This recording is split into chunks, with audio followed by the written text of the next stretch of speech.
Trying to get yourself a gaming setup on a budget has been extremely difficult over the last couple of years, and I mean everything from PC, monitor, to all of your peripherals.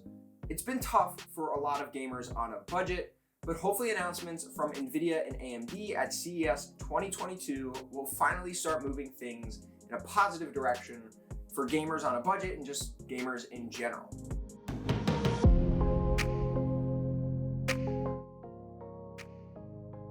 So AMD's announcement of the RX 6500 XT and Nvidia's announcement of the RTX 3050 should hopefully be some really great news for gamers on a budget, with AMD's card starting at $199 and Nvidia's card coming in at $250. Now I'm sure we'll see some variance from a bunch of different board partners that drive the price of those GPUs up.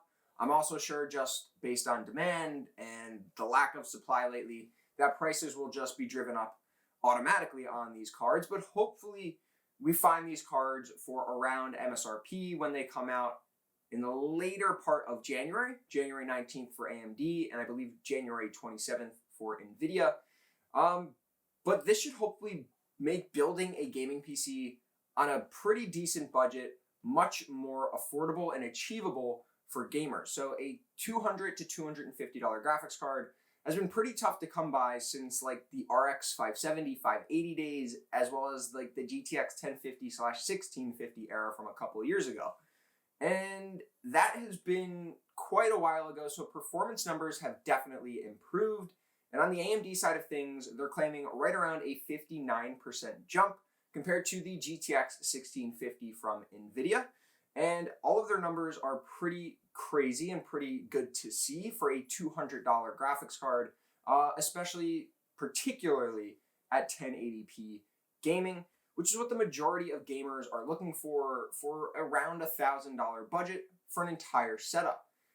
Maybe $700 for your PC, $150 for a monitor, and then you get yourself a keyboard and a mouse, and you're looking at an entire setup for under $1,000, and that's pretty achievable at the 1080p spectrum. Jumping up to 1440p makes that a lot more difficult, and you're probably looking at closer to $1,500 to $2,000 for a setup at that resolution.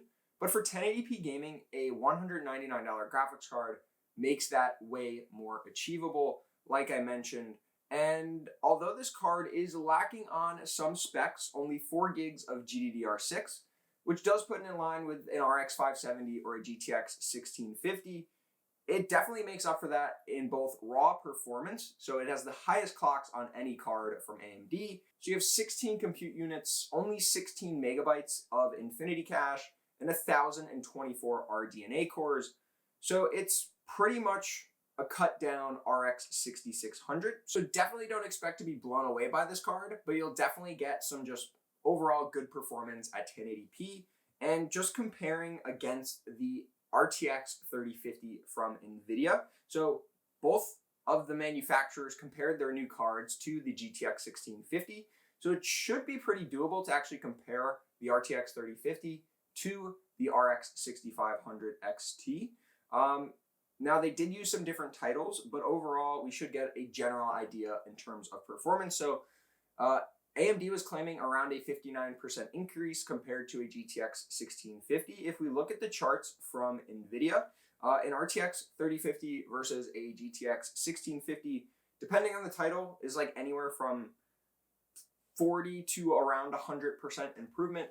So it's probably in somewhat of a similar boat as the RX 6500 XT, but you do get some other features that you don't get with that AMD card. You get double the GDDR6 memory, so 8 gigs of GDDR6. You also, of course, get RTX, so you have the ability to use ray tracing on the RTX 3050. And you also get NVIDIA's DLSS, or Deep Learning Super Sampling, which should allow for a nice bump in FPS in a lot of titles, just based on NVIDIA dropping the resolution and upscaling that up at a higher frame rate for gamers. And that's actually something I missed on the AMD card. So that card will also come with AMD's implementation of DLSS. I think they're calling it Radeon Super Resolution. It could be like Fidelity FX Super Resolution.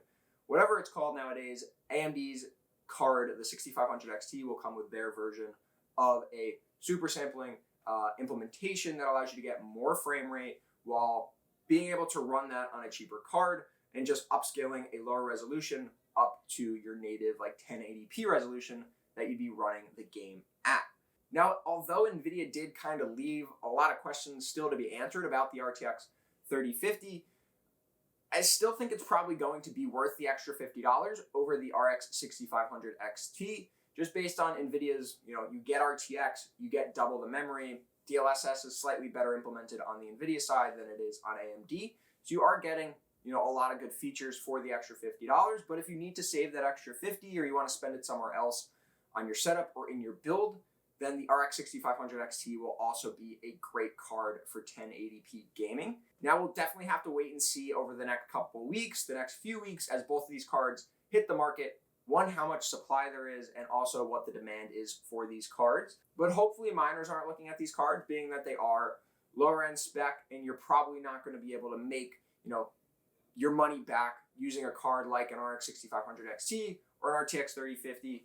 They're probably looking at some more of the expensive cards like a 3090 or a 3080 or whatever it might be. So hopefully there's a little bit more supply on these cards for gamers. And what I really hope to see out of either one of these cards is some low profile versions. So the GTX 1650 Super and just regular GTX 1650 low profile cards is like the GTX 1050 and 1050 Ti. Those cards were awesome for low profile systems, especially just repurposing like an old HP or Dell or Lenovo small form factor PC and throwing one of those cards in those systems. It was awesome, and it was a super easy and cheap way to get into PC gaming. You could get a system for $100, $150, throw one of these graphics cards in, and you're off to the races with PC gaming. That's become a lot more difficult with the lack of small form factor cards or low profile cards. So hopefully we do see that soon with one of these versions. I really do hope we can see that, get our hands on it, and put one of those small form factor builds together. But yeah, if you guys have any questions or any comments about these cards coming out, definitely leave those down below. I'm interested to hear what you guys think about finally getting some more budget-friendly cards on the market. If you enjoyed the video, definitely give it a thumbs up. If you haven't already, get subscribed to the channel, and I'll see you guys in the next one.